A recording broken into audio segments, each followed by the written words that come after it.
Bom dia, tudo bem com vocês, turma? Espero que sim. Hoje nós vamos a mais uma autocorreção de língua portuguesa.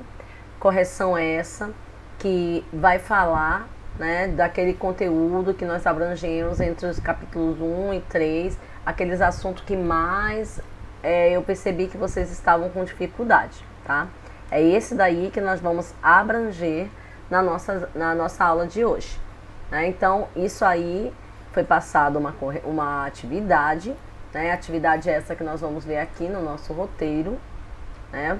Revisando o roteiro.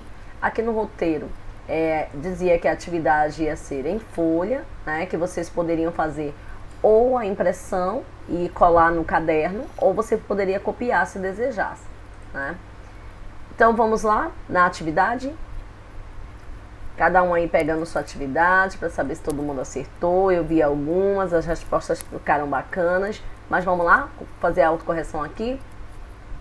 Então, a questão 1 pedia que você lesse um pouco mais sobre os contos tradicionais e que abaixo seguia um descritivo para você lembrar. Né? Após esse descritivo, você ia dar um clique, né? Um clique bem aqui nesse link, que ia abrir para vocês lá no YouTube a história do Anima Criança, que era o Curupira Lendas Brasileiras, e depois você ia ter que responder as perguntas abaixo, né? Então, perguntas essas que eu vou responder agora para vocês. Vamos refletir sobre o vídeo respondendo as perguntas abaixo. A primeira pergunta diz o seguinte: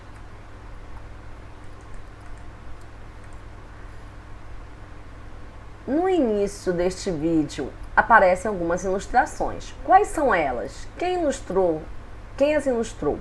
Né? Então, como vocês podem perceber, lá no vídeo são crianças ilustrando personagens folclóricos como o Boitatá, a bruxa, a mula sem cabeça, a lobisomem, saci.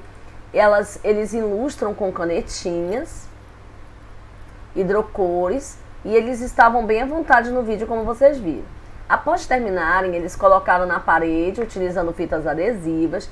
Então aparece o Saci, que é um personagem bem conhecido dos alunos, que completa uma das ilustrações, e é colocado no livro, uma maneira de alertar os alunos sobre a história que irá começar.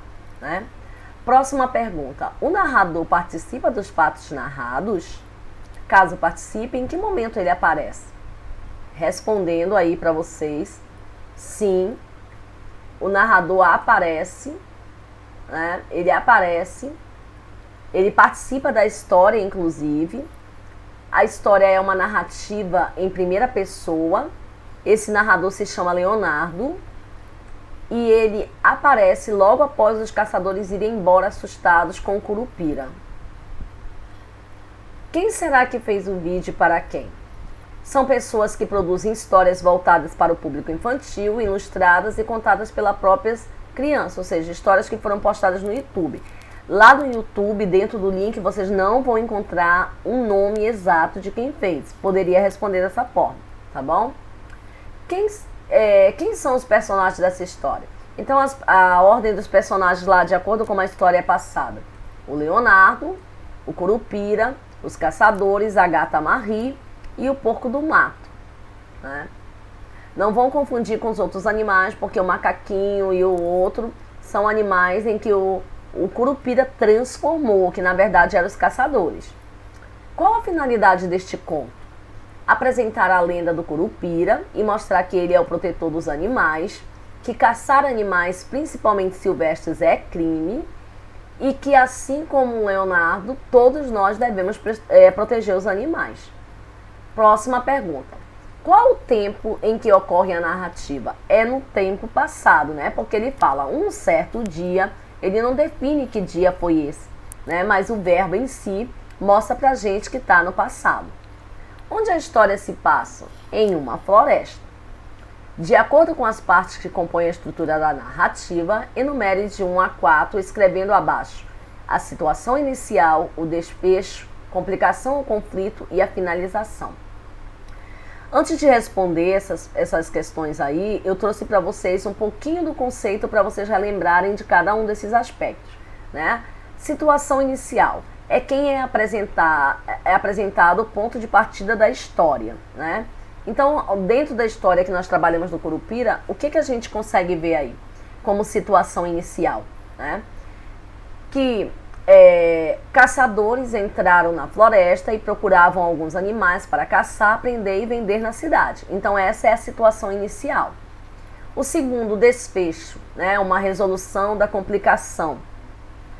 O Curupira decidiu fazer uma armadilha para pegá-los, né? Você poderia colocar algo assim.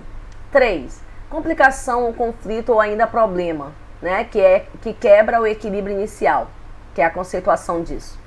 Caçadores tentaram matar o Curupira, que transformou um deles em animal. 4. Finalização, que nada mais é do que o restabelecimento do equilíbrio e o final da história. A gata fala com ele quem? Com o Curupira, na língua dos animais, explicando que o menino não é caçador e que cuida dos animais. E tudo se resolve e ele volta para casa com a gata da irmã, né? Esse é o final da história. E aí a última questão da número 1 diz: você acha que essa história aconteceu no mundo real? Por quê? Dê sua opinião. Como nós sabemos, lendas e mitos são fatos que, na verdade, nunca foram comprovados, né? Então, a história não acontece no mundo real, né? Ela pode ser considerada como uma ficção. Por quê? Porque esse é o conceito do que o folclore traz pra gente sobre mitos e lendas. Beleza? Questão número 2. Observe as frases abaixo e circule os artigos definidos e sublinhe os artigos indefinidos. A primeira frase: dei umas risadas e fiquei melhor. Aqui nós temos um artigo indefinido, umas, né? Era para sublinhar essa palavra aqui. Letra B. Levei o bolo para a vovó. O e a são artigos definidos, então deveriam ser circulados. Letra C. Passei o avental para o lado. O e o outro o são os artigos definidos que nós temos aí. Letra D. As roupas velhas dão a impressão de sujeira. As e a são os artigos definidos que nós temos nessa frase. Deveriam ser circulados. E na mesa estão uns pães e um café. Uns, artigo indefinido, deveria ser sublinhado, e o artigo definido deveria ser circulado. F. As vacas produzem o leite. As e o são artigos definidos, logo deveriam ser circulados. Letra G e última, umas crianças ganharam brinquedos. Umas, artigo indefinido, sublinhado. 3. Nas frases abaixo, coloque dentro dos parênteses o número que indica a classificação das palavras em negrito. Então, para número 1, eu deveria colocar o cardinal, 2, o numeral ordinal, 3, multiplicativo, 4, fracionário e 5, coletivo. A primeira frase: José chegou ao aeroporto 2 horas depois de o avião ter decolado. 2 é um numeral cardinal, portanto, ficaria o número 1. Próxima frase: consegui a 23ª classificação no concurso de contos da escola. 23ª é um ordinal, número 2. Próxima frase: ainda resta metade da torta. Metade é um numeral fracionário, então ficaria o número 4. Próximo: ele trabalhou o dobro do que havia planejado. Dobro é o número 3, porque é um numeral multiplicativo. Próxima: recebi 1/12 do meu salário. Numeral fracionário, logo número 4. Ele recebeu 2/3 da herança paterna. Numeral fracionário, número 4. Vendi 2 dúzias de ovos. 2 é um numeral cardinal, logo você iria colocar o número 1, ok? Próxima questão, número 4. Complete as palavras abaixo com S, C cedilha ou SS. A letra A vai ficar C cedilha, letra B C cedilha, letra C C cedilha, letra D S, E e F também são S, né? Quinta questão, complete os vocábulos abaixo com S ou Z. A letra A e B são Z, a letra C, S, letra D, E e F você iria complementar com Z. Sexta questão, complete as lacunas das palavras abaixo com X ou CH. Letra A, CH. Letra B, CH. Letra C, CH. Letra D e E você iria completar com X. Sétima questão, com T ou D. Você ia ter que escrever o nome das figuras abaixo e escolher 3 delas para escrever uma frase. A primeira era o tapete, a próxima dominó, dado, televisão. Próxima, tronco ou toca, você poderia colocar, tanto faz, né, devido à imagem que não está bem nítida. Próximo, dente, dinossauro, dedo. Próximo, tomada, telefone, tambor e diamante. Aí você ia escolher 3 dessas palavras e iria formar uma frase, né?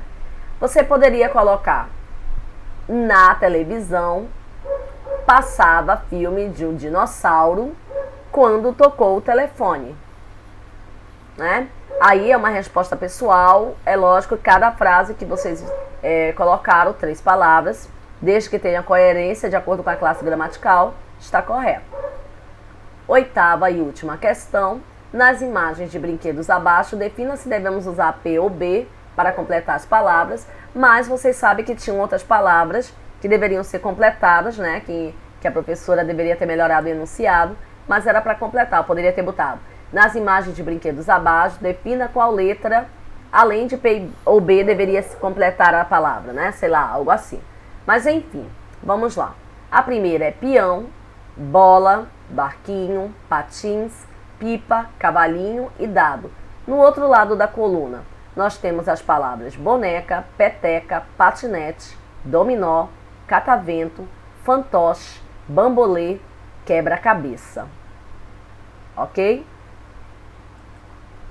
E assim a gente finaliza a autocorreção da atividade do dia 23 de português. Espero que todos tenham acertado. Até a próxima autocorreção.